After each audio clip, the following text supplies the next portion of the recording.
जय हिंद दोस्तों, आप सभी का स्वागत है अपने YouTube channel the study king channel में। तो फ्रेंड, आज की इस वीडियो में बात करने वाले एमपी कांस्टेबल का एग्ज़ाम एनालिसिस करेंगे। फ्रेंड, जो आज का पेपर है 12 अगस्त फर्स्ट शिफ्ट का पेपर एनालिसिस करेंगे। और फ्रेंड, इसका पीडीएफ लेने के लिए आप टेलीग्राम चैनल को ज्वाइन कर सकते हो, वहाँ से आपको पीडीएफ प्राप्त हो जाएंगे। डिस्क्रिप्शन में लिंक दिया हुआ है। और फ्रेंड, आज 2 शिफ्टों में एग्ज़ाम है, एक फ्रेंड 2:30 बजे वाली शिफ्ट में और एक है 6:30 बजे। तो चलिएगा फ्रेंड, क्वेश्चन स्टार्ट करते हैं। और फ्रेंड, ये व्हाट्सअप नंबर है, इस पर आप फ्रेंड क्वेश्चन भेज सकते हो 8109336001 पर, या फिर कमेंट कर सकते हो। तो फ्रेंड, जो फर्स्ट क्वेश्चन है कि 1773 में गवर्नर जनरल की परिषद में कितने सदस्य थे।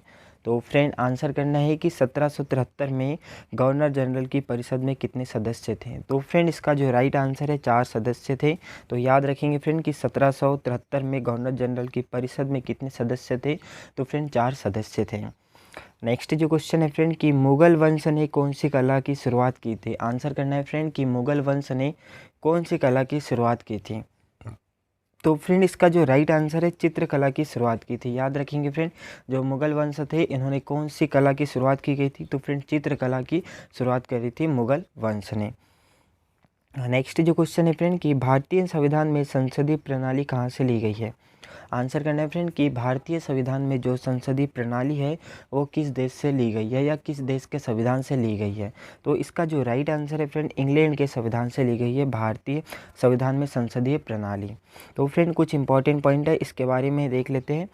तो भारतीय संविधान में संसदीय प्रणाली मतलब संसदीय पद्धति की धारणा इंग्लैंड की शासन प्रणाली से प्रभावित है। और क्योंकि भारत आज़ाद होने से पूर्व इंग्लैंड के अधीन था और भारत में भी इंग्लैंड की शासन व्यवस्था लागू है। तो ये याद रखेंगे फ्रेंड कि भारत में भी इंग्लैंड की शासन व्यवस्था लागू है। नेक्स्ट जो क्वेश्चन है फ्रेंड कि कर्नाटक बैंक का सीईओ किसे बनाया गया है। आंसर करना है फ्रेंड कि जो कर्नाटका बैंक है इसका सीईओ किसे बनाया गया है।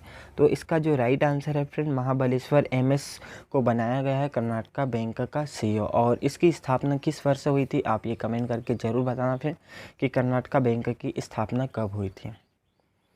नेक्स्ट जो क्वेश्चन है फ्रेंड कि सोन नदी किस राज्य में जाकर मिलती है। तो आंसर करना है फ्रेंड कि जो सोन नदी है वो किस राज्य में जाकर किस नदी में मिलती है, आपको बताना है फ्रेंड। तो इसका जो राइट आंसर है फ्रेंड, बिहार के पटना के समीप मिल जाती है फ्रेंड, यह गंगा नदी में।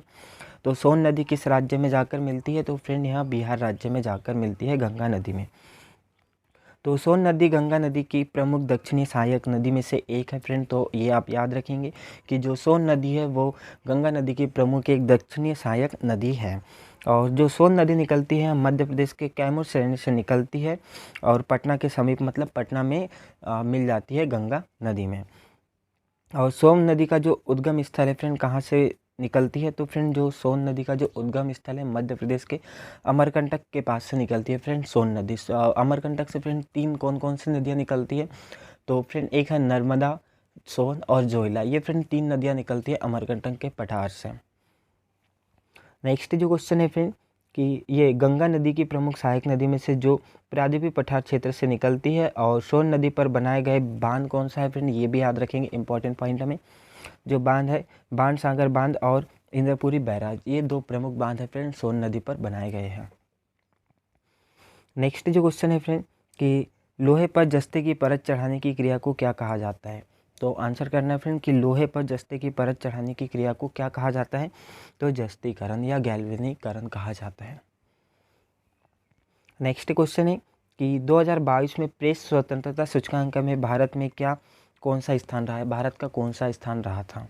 तो 2022 में प्रेस स्वतंत्रता सूचकांक में भारत का कौन सा स्थान रहा था। तो फ्रेंड, इसका जो राइट आंसर है 150वां स्थान रहा था भारत का 2022 में प्रेस सूचकांक में।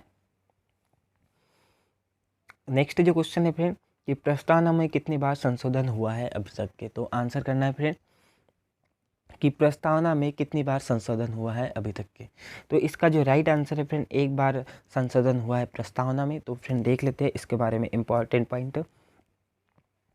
तो फ्रेंड, प्रस्तावना में अब तक केवल एक ही बार संशोधन किया गया है। और प्रस्तावना में जो 3 शब्द जोड़े गए थे वो 3 शब्द कौन कौन से हैं फ्रेंड। तो प्रस्तावना में जो 3 शब्द है फ्रेंड, समाजवादी, धर्मनिरपेक्ष और अखंडता शब्द जोड़े गए थे। ये फ्रेंड याद रखेंगे कि 3 शब्द कौन कौन से जोड़े गए थे।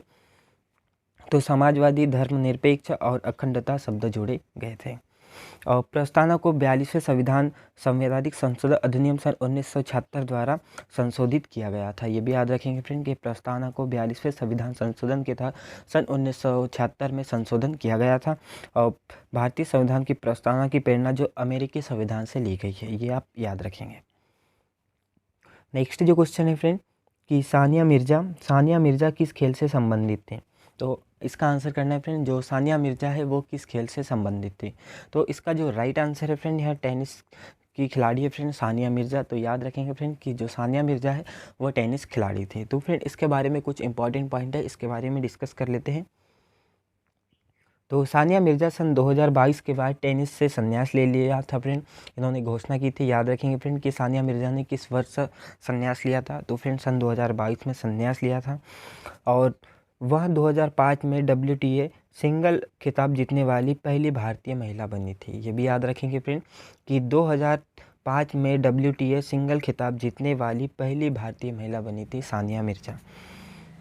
और 2006 में इसे पद्मश्री पुरस्कार से सम्मानित किया गया था सानिया मिर्ज़ा को। और वर्तमान समय में वे नवगठित भारतीय राज्य तेलंगाना के ब्रांड एम्बेसडर है, ये अभी सानिया मिर्ज़ा। और फ्रेंड जो तेलंगाना राज्य बना है वो कब बना है। तो फ्रेंड इसका आंसर आपको कमेंट करके ज़रूर बताना है कि तेलंगाना राज्य किस वर्ष बना था। नेक्स्ट जो क्वेश्चन है फ्रेंड कि कर्क रेखा मध्य प्रदेश के किस शहर से गुजरती है। तो आंसर करना है फ्रेंड कि मध्य प्रदेश के किस शहर से होकर गुजरती है मध्य कर्क रेखा, या कितने ज़िलों से होकर गुजरती है कर्क रेखा। तो इसका जो राइट आंसर है फ्रेंड 14 ज़िलों से होकर गुजरती है कर्क रेखा मध्य प्रदेश के। तो फ्रेंड ये 14 ज़िले कौन कौन से हैं इनके बारे में डिस्कस कर लेते हैं। तो फ्रेंड मध्य प्रदेश के जो 14 ज़िले हैं वो कौन कौन से हैं। तो भोपाल है, दमोह है, कटनी, जबलपुर, रतलाम, शाजापुर, राजगढ़, शहडोल, सीहोर, विदिशा, रायसेन, सागर, उमरिया और उज्जैन। ये फ्रेंड जो 14 ज़िले जिसे कि मध्य प्रदेश में कर्क रेखा होकर गुजरती है, ये 14 ज़िलों से। और फ्रेंड मैथ्स में बात की जाए तो फ्रेंड मैथ्स में किन किन टॉपिक से फ्रेंड क्वेश्चन पूछे जा सकते हैं। तो फ्रेंड मैथ्स में जो टॉपिक है फ्रेंड टाइम एंड वर्क से, CI/SI से फ्रेंड, अनुपात से, रेशो अनुपात से, परसेंटेज से फ्रेंड क्वेश्चन पूछा ही जाता है। और ट्रेंड से क्वेश्चन पूछा जाता है, बोर्ड मास से, प्रॉफिट एंड लॉस से भी फ्रेंड 1 या 2 क्वेश्चन पूछे जाते हैं, मेंसुरेशन से, एवरेज से, सिंप्लीफिकेशन से फ्रेंड 2 से 3 क्वेश्चन जरूर पूछे जाते हैं। और बोट एंड स्ट्रीम से भी फ्रेंड क्वेश्चन पूछे जाते हैं। इसके बाद में फ्रेंड रीजनिंग में, तो फ्रेंड रीजनिंग में सिटिंग अरेंजमेंट से फ्रेंड क्वेश्चन पूछे जाते हैं। इसके बाद में सीरीज से फ्रेंड क्वेश्चन पूछे जाते हैं, घड़ी से और डाइस से भी फ्रेंड क्वेश्चन पूछे जाते हैं, लुप्त संख्या से क्वेश्चन पूछे जाते हैं, कैलेंडर से, आकृति से और जो काउंटिंग फिगर से भी फ्रेंड क्वेश्चन पूछे जाते हैं रीजनिंग में। तो थैंक यू फ्रेंड, मिलते हैं नेक्स्ट वीडियो में। और फ्रेंड जो भी स्टूडेंट को अगर क्वेश्चन याद हो तो फ्रेंड 8109336001 पर भेज सकते हो या फिर कमेंट कर सकते हो। तो थैंक यू फ्रेंड, मिलते हैं नेक्स्ट वीडियो में।